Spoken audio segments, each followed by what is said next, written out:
Hepatitis से मुराद जिगर की सोजिश है। इसकी कई सारी वजूहात होती हैं और उसके अंदर जो कॉमन वजूहात हैं उसमें वायरसेस हैं, hepatitis A, hepatitis B, hepatitis C, hepatitis D and hepatitis E. ये मखसूस किस्म के वायरसेस हैं जो बुनियादी तौर के ऊपर जिगर को मुतासिर करते हैं।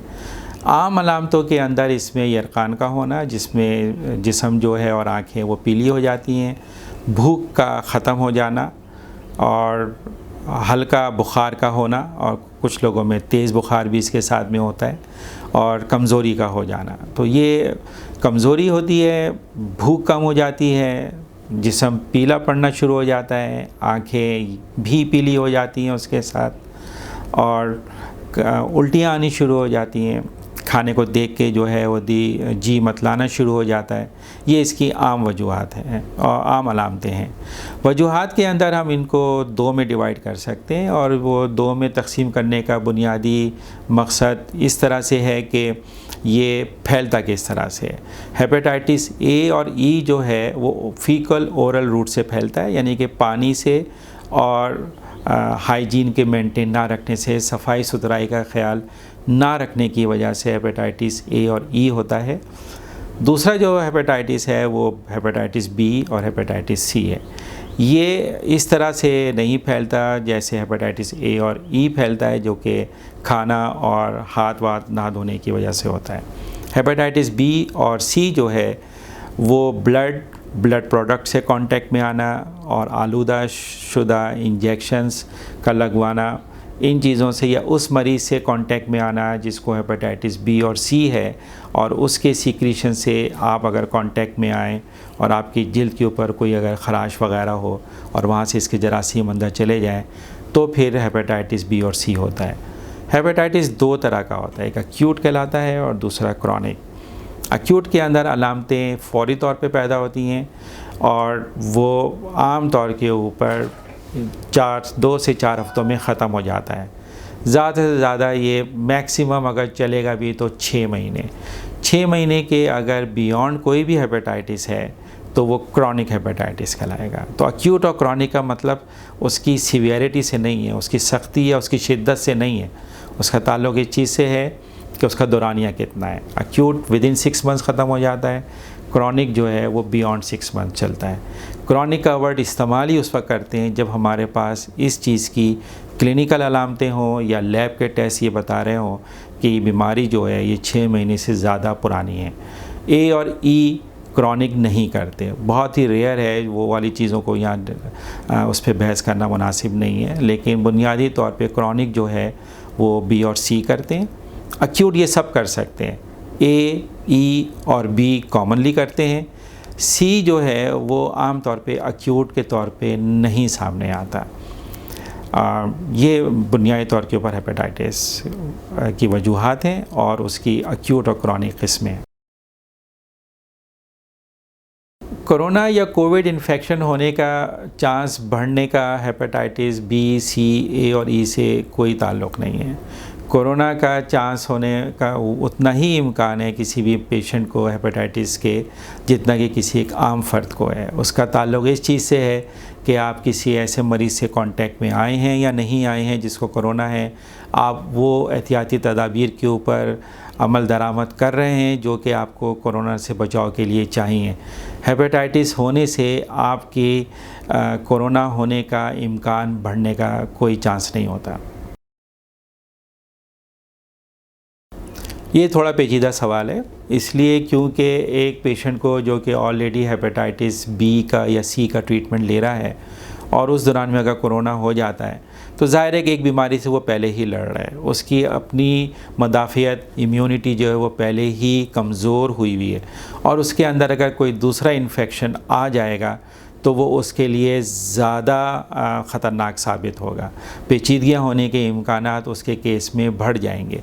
उसके अंदर ये चीज़ का सवाल का जवाब देना कि क्या उसको अपने हेपेटाइटिस बी का और हेपेटाइटिस सी के इलाज को कंटिन्यू रखना है या नहीं रखना है, ये डिपेंड करता है कि कोरोना से रिलेटेड पेचीदगियाँ किस दर्जे की हैं। अगर वो एसिम्टोमेटिक कोरोना का इन्फेक्शन है या बहुत ही माइल्ड किस्म के सिम्टम हैं, तो उसके अंदर तो हेपेटाइटिस बी और सी के इलाज में कोई रद्द-बदल करने की ज़रूरत मेरे नज़दीक नहीं है ज़रूरी।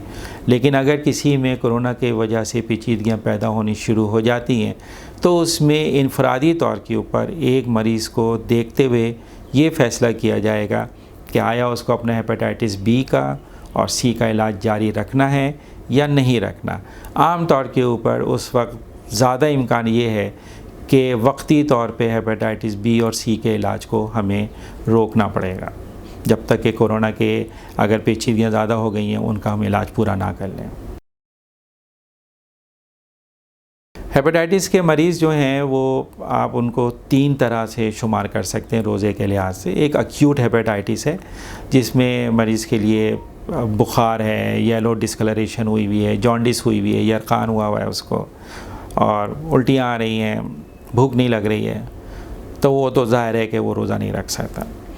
दूसरा हेपेटाइटिस का वो मरीज़ है जो कि क्रॉनिक है और उसके अंदर पेचीदगियाँ पैदा हो गई हैं, पेट में पानी भर चुका है, जिगर सिकुड़ चुका है, लीवर सिरोसिस हो गया है, उसको पिछली दफ़ा में अटैक्स भी हो चुके हैं इन्फेक्शन के, उल्टियाँ आ चुकी हैं खून की, बेहोशी और गनुदगी की कैफियत हो चुकी हैं।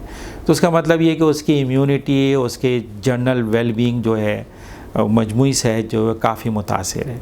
तो ये वाले एडवांस हेपेटाइटिस के मरीज़ हैं, तो ये भी रोज़ा रखने के काबिल नहीं है। सिर्फ वो मरीज़ हेपेटाइटिस के जो कि क्रॉनिक हैं और जिनके अंदर सिरोसिस वाली पेचीदगियाँ पैदा नहीं हुई हुई, ये वो वाला सबसेट है, वो वाला ग्रुप है पेशेंट्स का हेपेटाइटिस के, जिनके अंदर रोज़े की कोई ममानियत मेरे नज़दीक मुमकिन नहीं है। तो वो अगर चाहें उनकी सवाबदीद पर है, क्योंकि ये इनफरादी अमल है रोज़ा रखना, आपको और अल्लाह का मामला है, तो वो हर इनफरादी शख्स के ऊपर डिपेंड करता है। लेकिन तिब्बी लिहाज से ये वाला ग्रुप वो है जिनके अंदर मेरे नज़दीक वो फ़िट हैं कि उनको कोई नुकसान होगा रोज़ा रखने से। लेकिन एक्यूट हेपेटाइटिस और सीवियर डीकम्पेंसेटेड जो लीवर सिरोसिस जिनको कहते हैं, जिनमें लीवर सिकुड़ जाता है, वो रोज़ा रखने के लिए काबिल नहीं है तिब्बी तौर पे।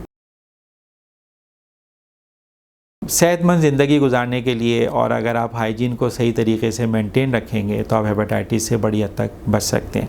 हेपेटाइटिस 2 तरह से फैलता है, एक एक्यूट हेपेटाइटिस ए और ई होता है जो कि पानी और फीकल ओरल रूट से होता है। आप अगर हैंड वॉशिंग अच्छी रखेंगे, साफ़ सुथरी ग़िज़ा खाएँगे, अच्छी तरह से पानी से धोकर आप फ्रेश फ्रूट्स को और वेजिटेबल्स को यूज़ करेंगे, बाहर के छोले चटनियाँ और चीज़ें और जो गैर साफ़ या गंदी अशिया नहीं खाएंगे, तो ए और ई से आप बच सकते हैं।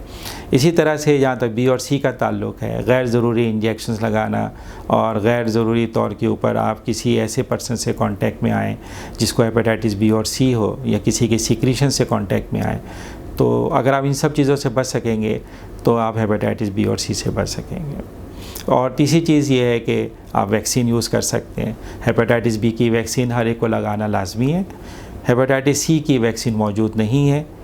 हेपेटाइटिस ए की वैक्सीन है जो हर एक के लिए लाजमी नहीं है, लेकिन बेहतर है कि आप लगवा लें तो अच्छा है, आप उससे बच सकेंगे। ख़ास तौर पे बच्चों को लगवाना उसका ज़रूरी है।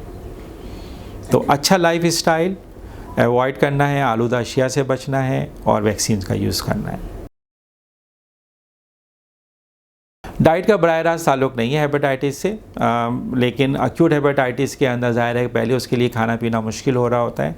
आमतौर पे कोई परहेज़ नहीं होता, लेकिन उसके लिए नरम ग़िज़ा जो है वो आप दे सकते हैं। क्रॉनिक हेपेटाइटिस जो डीकम्पेंसेटेड होते हैं, जिनको लीवर सिरोसिस होता है, पर जिनका जिगर सिकुड़ चुका होता है, हाथ पाँव में सूजन होती है, उनके लिए ग़िज़ाओं के ऊपर परहेज़ किया जाता है। ख़ास तौर पे नमक का परहेज़, पानी की मिक़दार के अंदर एक कमी रखी जाती है। लेकिन अदरवाइज़ इनको भी डाइट की और न्यूट्रिशन की ज़रूरत होती है, तो कोई मख़सूस परहेज़ नहीं होता। एक्यूट हेपेटाइटिस में कोई मख़सूस परहेज़ नहीं है। क्रॉनिक हेपेटाइटिस डीकम्पेंसेशन में सिर्फ नमक का और पानी की मिक़दार का एक परहेज़ ज़रूर होता है। प्रोटीन को कुछ लोग कहते हैं कि उसको कम करना चाहिए, लेकिन हमारे यहाँ ऑलरेडी प्रोटीन खाने यानी कि गोश्त और दालों का इस्तेमाल काफ़ी कम है, ख़ास तौर पे गोश्त का इस्तेमाल, तो उसको मज़ीद कम करने से कोई ख़ास बड़ा फ़ायदा नहीं होगा। एक्यूट हेपेटाइटिस में अगर मरीज़ ग़िज़ा ले सकता है और वो एक्यूट हेपेटाइटिस गैर पेचीदा है, तो उसके अंदर उसके ऊपर खाने का कोई परहेज़ नहीं है।